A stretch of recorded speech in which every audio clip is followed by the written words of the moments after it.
Hello, my name is James Lee. I'm Senior Director for Faculty Services at San Jose State University.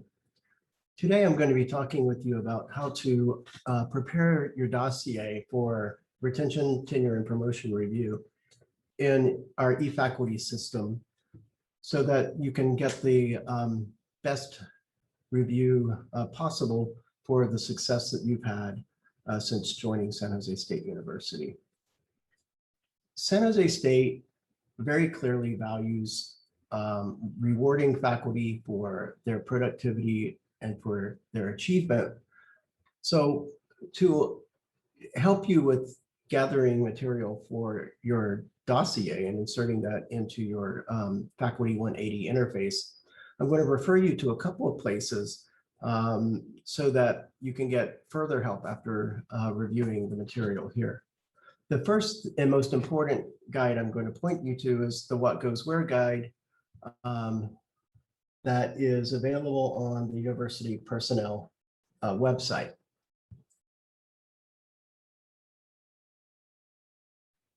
This guide was created to help faculty to undergo evaluation for the appropriate level of review that they are experiencing. So for example, we might have lecturer faculty undergoing annual evaluation.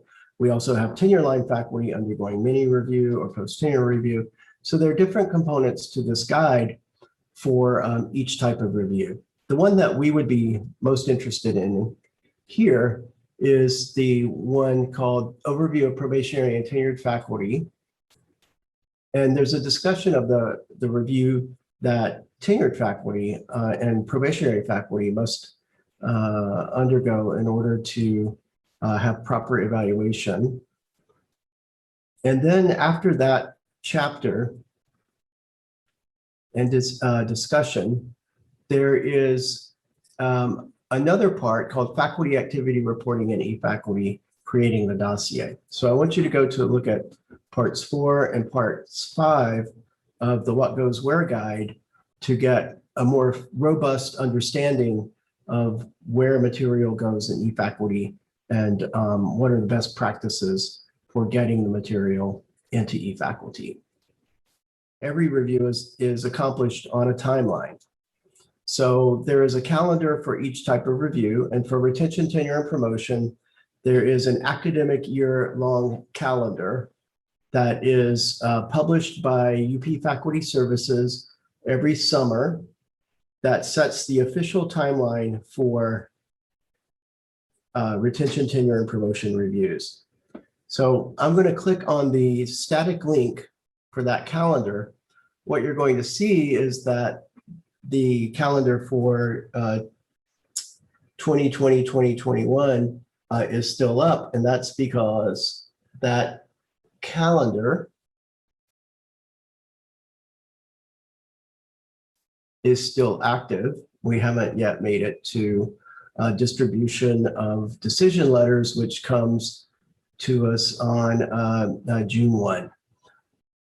The next academic year calendar, 21-22, has been created, drafted. It's in draft form right now, and it's being circulated for comment prior to us finalizing it. So unfortunately, I can't tell you exactly when your dossier would be due, but I can tell you that it's probably going to be at the end of September. So you have from now until that time to work on your dossier. The collective bargaining agreement and policies at San Jose State determine a lot of how we evaluate for retention, tenure, and promotion. So I'm going to point out a couple of those policies.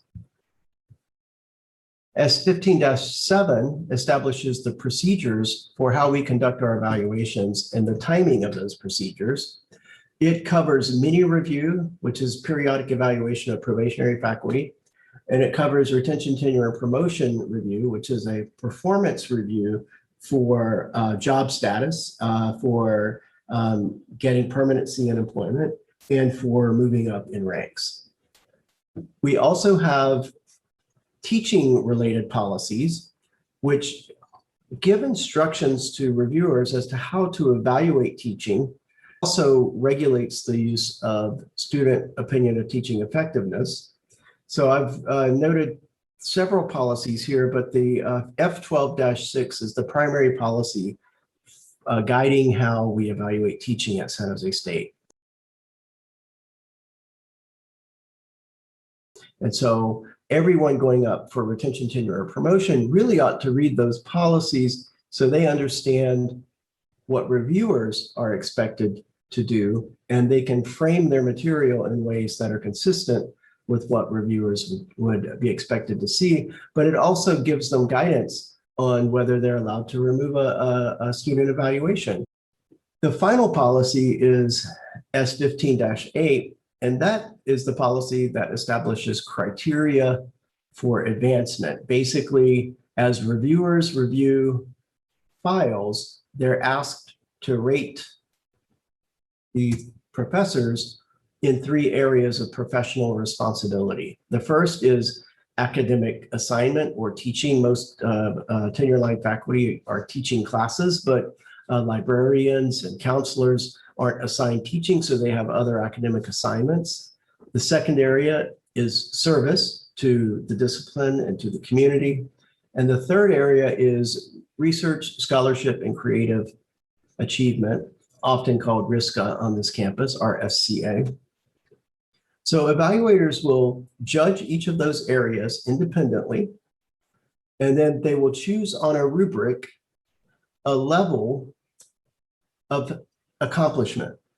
So there are written criteria for each label on the rubric for each of the areas of responsibility.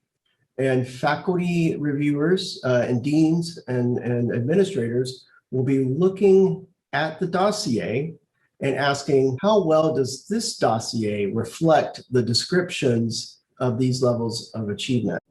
In retention review, the goal is to help the candidate learn how to improve or to make changes in order to eventually earn tenure and promotion at the university. So rather than rating candidates according to the rubric, reviewers will just give them advice about how to improve in each of the 3 areas of professional responsibility. So in retention review, don't expect to get a rubric rating, rather expect to get some insight in where you are in terms of making strides toward achieving the ratings that warrant tenure and would warrant promotion. In tenure and promotion reviews, there will always be a rating in each of the 3 areas of responsibility using the rubric that you see here. And they're going to choose the one that seems most similar to your dossier. So if the description of a good in teaching looks a lot like what your dossier is, dean might say good, or committee members might vote good. I would expect a couple to maybe differ, and maybe 1 or 2 would vote excellent, and 1 or 2 might vote baseline, because people can disagree on the actual level of achievement. But you wouldn't see a whole lot of variation if reasonable reviewers are all reviewing a dossier.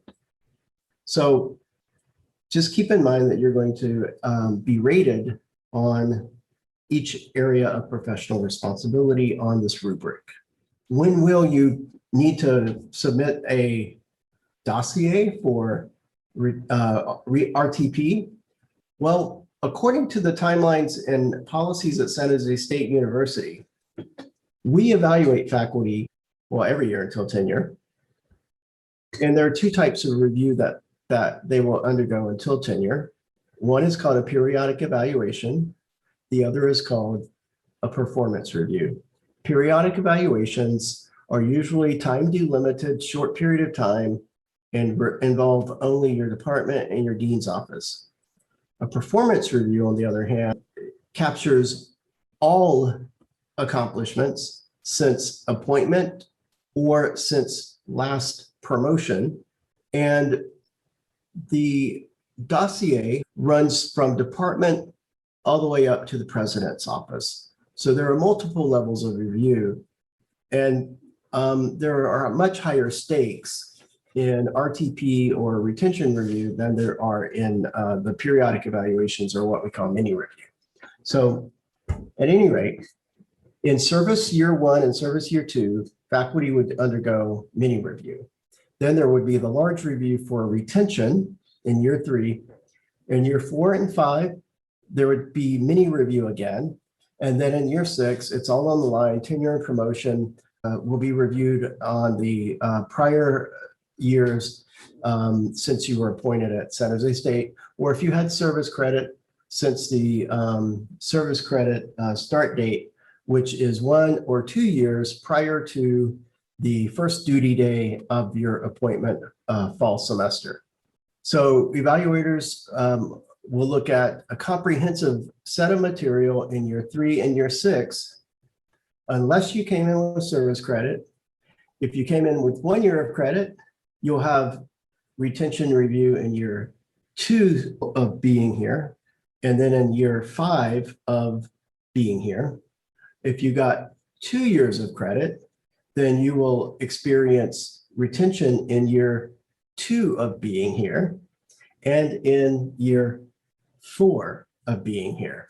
So a person coming in with 2 years of credit would only have 2 mini reviews, 1 retention review, and 1 tenure and promotion review, 4 reviews before achieving tenure and promotion. After that probationary status is changed to tenured, then faculty will undergo either a promotion to full review, which is a full performance review again, in year 11 or 5 years after being promoted. And if they don't go up for promotion to full, then they will most likely be in year 5 since tenure. So those faculty, if they don't go up for a full professor, are likely to have to undergo a periodic evaluation called post-tenure review. Once tenured at San Jose State, you must undergo post-tenure review on a 5-year cycle. This chart shows the complexity of the review process, but it's not a complexity that's intended to make things difficult. It's a complexity that's actually intended to ensure fairness for the candidate. When it's time for you to submit a dossier, the first item on the RTP calendar is going to be that the dossier is open. And what that means is that the candidate's material in eFaculty will be opened to the department chair. This is depicted as step 1 in the diagram here. So we will open Faculty 180 to department chairs and ask that they assist the candidates in the preparation of their dossiers. And department chairs are as responsible for the quality of the dossier as the candidate is. So you should expect intensive help from your department chair in preparing the dossier. After about a month of the dossier being open, the dossier will close and will be transferred to reviewers for the first level of review in the department. That's depicted as step 2 on this diagram. So your department committee, and then if your chair is not on the committee, the chair has the option to also make recommendations to the president. You as a faculty member, after getting department level recommendations, have an option to respond. And then the dossier moves to the college. The college committee will make recommendations to the president. The dean will make recommendations to the president. And you as a faculty member will receive those after they're done, and you will make an optional response to the dean if you'd like. Then something interesting happens. We have a period called late add, which is depicted on the right as step 3. If faculty find things that have been produced since the dossier closed and moved to review, faculty may ask that those things be considered for entry into the dossier. Prime examples are an article was published after I submitted the dossier. So a committee of representatives from all the college committees will review the requests for additions to the dossier and will decide whether the material will be accepted into the dossier. And if they do, then the dossier receives that new material and is transferred all the way back to the department, step 2, to start the process all over again. So after experiencing that second round of late ad review, like any dossier that did not have a late ad, the dossier will move to the university level. In retention cases, any retention case that did not have a negative vote against it, in other words, it's all unanimous, that retention case will be moved to the provost for a decision. The provost has been delegated to make those decisions at SJSU. If any retention case had a negative vote, that dossier, like all the other dossiers for tenure and promotion, will move to the University RTP committee. When the University RTP committee releases its recommendations to the president, then you will have an option to respond to those recommendations. After that, the provost will review your dossier. And after the provost releases his recommendation to the president, you will have an option to respond. And then step 4, your dossier moves to the president, and the president will make a final decision on the outcome of your case. So she will decide, after considering the recommendations and reviewing the personnel action file, retain, tenure and promote to full professor. Those things that weren't decided by the provost, which is all unanimous retention cases, are actually going to be decided by the president. You will have an option to respond to the president's decision. When the president makes her decision and we move the cases to your personnel action file, that will be the end of the process. So what about that dossier? This slide is intended to show you the difference between what we're doing now and what we used to do at San Jose State. The long visual on the right is a snapshot of the interface in eFaculty, Faculty 180, where faculty put their activities that will later form their dossier. On the left is a photograph of what happened to me, my dossier for promotion to full professor. You can see that that was all paper. So what happened in transition from all paper to electronic was we took the folders that faculty organized their material into, and we replicated those folders in the electronic environment. So if you ask, well, why am I having to put things into folders and all these different folders? It's because you're following the tradition that was established before you, when folders were the essence of the organization of the dossier. I'm going to pause for a moment.